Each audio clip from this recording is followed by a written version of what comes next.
তাদের এই জয়লাভকে নস্যাৎ করার জন্য এটি কুচক্রী মহল ষড়যন্ত্র লিপ্ত হয়েছে। তারা বিভিন্নভাবে রাতের বেলা আতঙ্ক ছড়াচ্ছেন এবং কিছু জায়গায় ঘটনা ঘটাচ্ছেন। এখন আমরা দলের পক্ষ থেকে যেটুকু পারি সাহায্য করব, বড় সাহায্যটা সরকারকেই করতে হবে সেই পরিবার। একজন গার্জিয়ান আমাদের বলেছেন পুষ্টিকর খাদ্যের অভাব, এই মুহূর্তে পুষ্টিকর খাদ্য তাদের দরকার।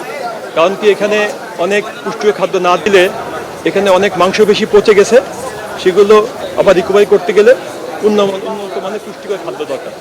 আমি সরকারের কাছে আহ্বান দাবি যেটাই বলেন সবার পক্ষ থেকে জানাবো, এখানে সবাই যেন একটু দৃষ্টি দেওয়া হোক, এখানে যেন সর্বোচ্চ চিকিৎসাটা দেওয়া হোক।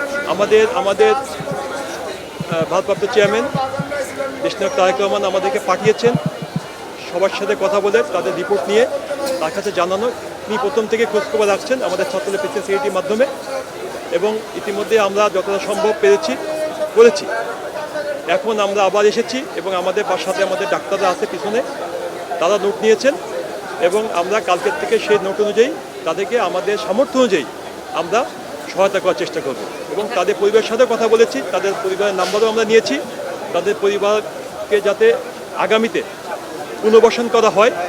তাদের ছেলেটা যে এখানে আসে শুয়ে, অনেকের রোজগার তার উপর নির্ভর করছিল, সে রোজগারটা বন্ধ হয়ে গেছে। এখন আমরা দলের পক্ষ থেকে যেটুকু পারি সাহায্য করব, বড় সাহায্যটা সরকারকেই করতে হবে সেই পরিবার।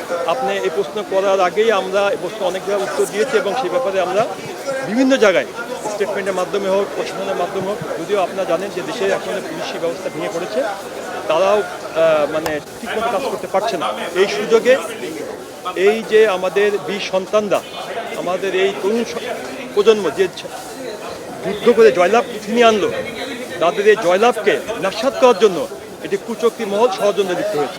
তারা বিভিন্নভাবে রাতের বেলা আতঙ্ক ছড়াচ্ছেন এবং কিছু জায়গায় ঘটনা ঘটাচ্ছেন, যাতে এই জয়টা আমাদের জনগণ ভোগ করতে না পারে। তাদের কোনো বসত উদ্দেশ্য আছে। আমরা সরকারও চেষ্টা করছেন, জনগণও চেষ্টা করছেন। আমরা জনগণকে বলবো আমাদের ঐক্যবদ্ধ থাকি।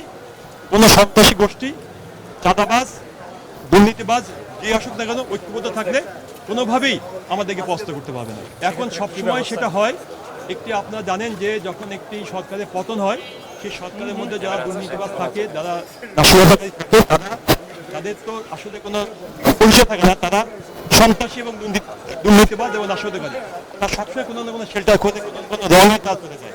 আমরা আমার দল থেকে আমি স্টেটমেন্ট দিয়েছি, কোনো ধরনের কোনো লোককে যাতে দলে ঢুকতে না পারে সেখানে সবার সজাগ দৃষ্টি রাখার জন্য। এবং আমরা প্রশাসনকে বলেছি যে দলের লোক যদি হয়ে থাকে তার বিরুদ্ধে কঠোর ব্যবস্থা নেওয়ার জন্য। এবং আমাদের দেশনায়ক তারেক রহমান তার বক্তব্য বলেছেন, যেই হোক সে, দলের লোক হোক, দলের বাইরের লোক হোক, যেই হোক, এই মুহূর্তে যেই অন্যায় করবে তার বিরুদ্ধে প্রশাসন এবং দল সর্বোচ্চ ব্যবস্থা নেবে। হ্যাঁ, আমরা তাদেরকে আশ্বস্ত করেছি, সরকারিভাবে যদি তাদেরকে যেটা আর্টিফিশিয়াল পা বলে সেটা যদি পুনর্বাসন তো তারা করবেই, তারপর যদি কোনো ধরনের গাফিলতি থাকে, কোনো জায়গায় কোনো গ্যাপ থাকে, আমরা দলের পক্ষ থেকে এটা দৃষ্টি রাখছি, আমরা করব। হ্যাঁ, এবং আমরা এখানে অনেকে দুটো পাকাটা গেছে, আমরা বলেছি যে আমরা ইতিপূর্বেও আমাদের বিএনপির একটা সেল আছে, আমরা সবসময় এটা করে থাকি দেশনায়ক তারেক রহমানের নেতৃত্বে। আমরা বিএনপি পরিবার, সেই পরিবারের পক্ষ থেকে আমরা দেশে দেশে সবার সাথে দ্য নিউজ।